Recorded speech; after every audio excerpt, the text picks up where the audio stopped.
Oke Bang Johan, mungkin update soal kabar digugatnya Mbak Tamara ini seperti apa sih Bang?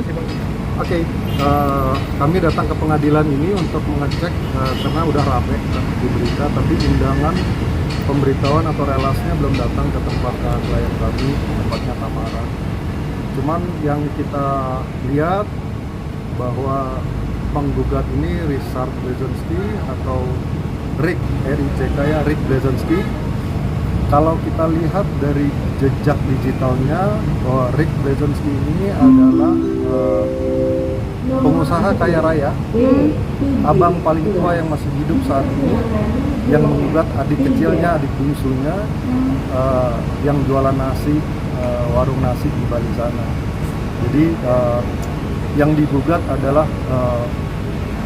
surat pernyataan tahun 2001. Itu surat pernyataan ya, surat pernyataan tahun 2001, bukan surat perjanjian, bukan surat kesepakatan.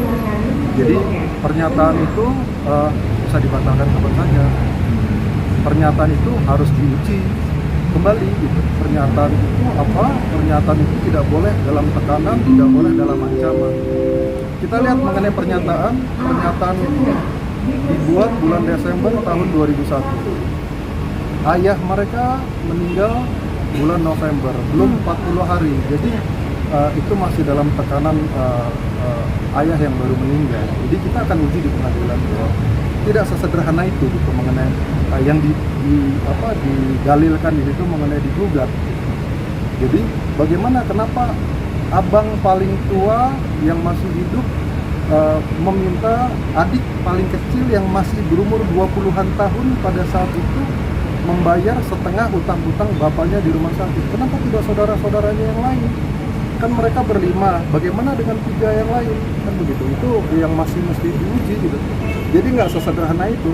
Kenapa hanya kepada Tamara saja, yang lain bagaimana?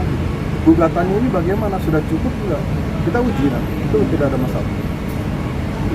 Bang, berarti gugatan itu karena biaya rumah sakit itu Bang? Biaya rumah sakit, abang paling tua yang kaya raya menggugat adiknya gitu. Adiknya ini pada saat itu tahun 2001 masih umur 20-an tahun, perempuan artis yang diminta oleh abang paling tuanya untuk ini bayar berdua. Kan harusnya nggak begitu. Dan sekali lagi, ini bukan surat perjanjian, ini bukan surat kesepakatan. Perjanjian itu diatur di KUH Perdata pasal 1320. Ada syarat-syarat sah perjanjian. Nggak sesederhana itu gitu.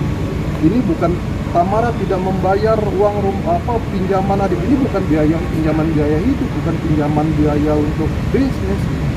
Ini biaya orang tua yang dibebankan hanya kepada adik bungsu. Soal Tamara ini tuh yang tidak mengakui dia sebagai saudara kandung. Tamara tidak mengaku.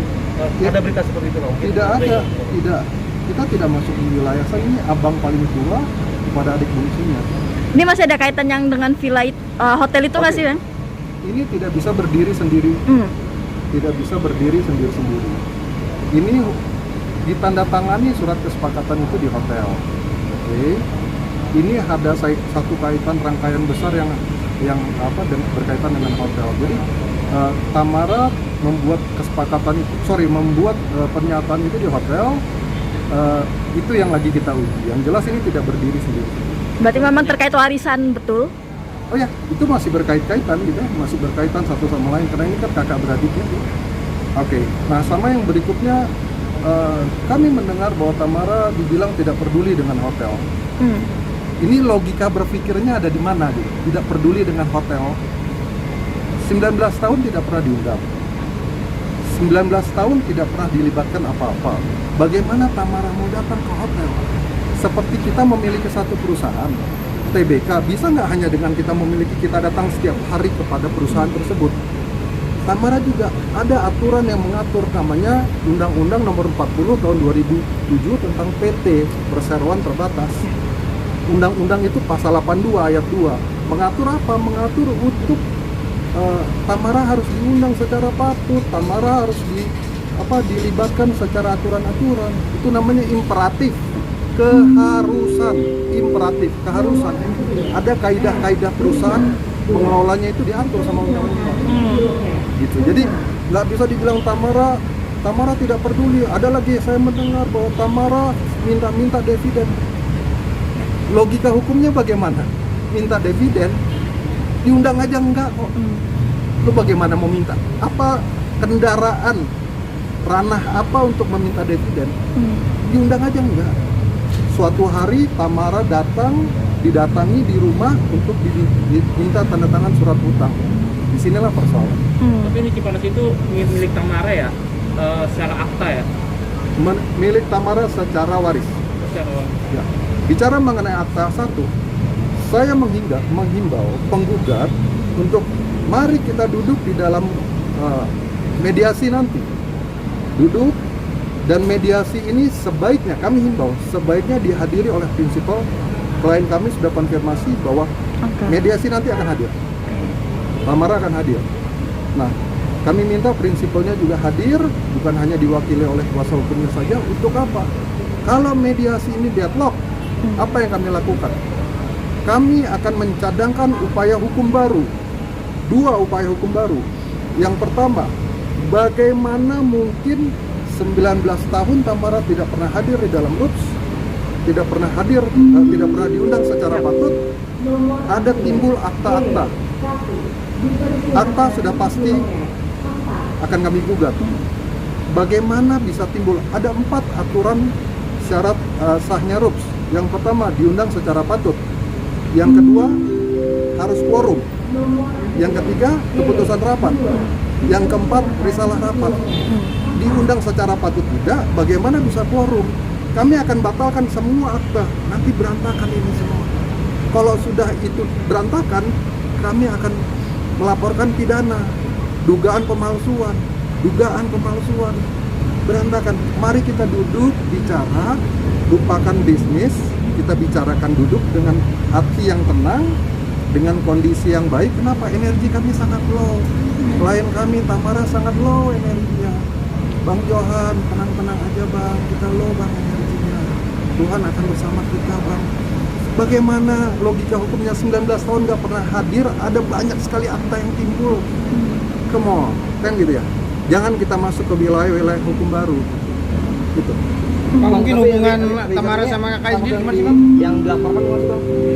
Oh ya, kami lapor sekali lagi. Kami melaporkan adalah dugaan tindak pidana penggelapan yang kami laporkan di kepolisian. Setelah itu kita terima kasih kepada pihak kepolisian, kami didudukkan dengan pihak terlapor. Sudah, yuk kita jual hotel sama-sama. Kita tidak usah berbisnis bersama-sama. Kita bersaudara aja. Hotel dijual, dibagi sesuai porsi. Udah, mari kita bersaudara saja. Tiba-tiba digugatlah kondisi seperti ini. Ini gugatnya akan kami patahkan. Gitu. Berarti memang jual beli hotel itu sudah kelar ya Bang? Jual beli hotel dalam proses. Oh, dalam proses. Dalam Oke. proses penjualan, kami lagi cari pembeli bersama-sama dengan pihak penggugat ini, gitu kan, dengan kuasa hukumnya. Kita mau menjual bersama supaya tidak usah lagi berbisnis bersama-sama. Kita bersaudara saja. Itu atas usulan siapa tuh Bang jual beli gitu Bang? Atau usulan dari kepolisian atau emang dari Di dalam masing-masing pihak? di dalam perjalanan proses laporan itu akhirnya diketemukan format itu, yaudah kita jual aja nih sama-sama. Dan kami pun menyetujui gitu. Kami menyarankan dan kami menyetujui. Mereka juga bilang yaudah kita setuju lah, kita jual aja begitu. Tiba-tiba kondisi seperti itu. Bang, penegasan lagi Bang, apa namanya, itu dalam perjanjian tahun 2001 itu bersifatnya secara tertulis atau secara lisan atau ada MOU-nya Bang? Ini bukan perjanjian, ini surat pernyataan. Itu yang digugat sama mereka. Pernyataan ini jurisprudensi Mahkamah Agung tahun 1988. Ini tidak bisa dijadikan alat bukti apabila tidak ada peringkatan setelahnya. Come on, ayo kita duduk bicara. Sekali lagi, kami ngajak bicara di mediasi nanti, karena hukum acara peradilan mengatur bahwa mediasi adalah salah satu acara yang harus dilalui untuk kita fight. Kita bicara, kita tenangkan diri, tapi kalau mediasi gagal, pasti kami akan mengambil langkah hukum baru. Mau gimana? Akta kami batalkan semua. Tamara tidak pernah menandatangani akta apa-apa. Silakan tanya kepada ahli-ahli kenotariatan. Silakan teman-teman media tanya. Apabila tidak pernah diundang secara patut, mereka akan bilang, oh kami mengundang. Pernah mereka mengundang 3 kali di koran. Tidak begitu caranya. Undang 3 kali di koran. Kok giliran mau nandatangan surat utang datang ke depan rumah. Giliran undang 3 kali di koran. Ada 19 tahun ya, 19 kali harus diundang. Bicara laporan keuangan perusahaan ini rugi ribut-ribut apa? Cara membaca laporan keuangan, buka 1 tahun, tutup 1 tahun, buka 1 tahun, tutup 1 tahun. Jadi kalau 10 tahun ada perusahaan 6 kali untung, 4 kali rugi, tidak bisa dibilang secara keseluruhan perusahaan rugi, nggak bisa. Untung rugi itu harus dibicarakan setiap tahunnya. Oh ini rugi, kita apa ya? Yaudah kita ngutang deh, pinjam uang ke bank. Oh kita pinjam kepada pemegang saham lain. Oh pemegang saham tidak punya uang, kita jual aset.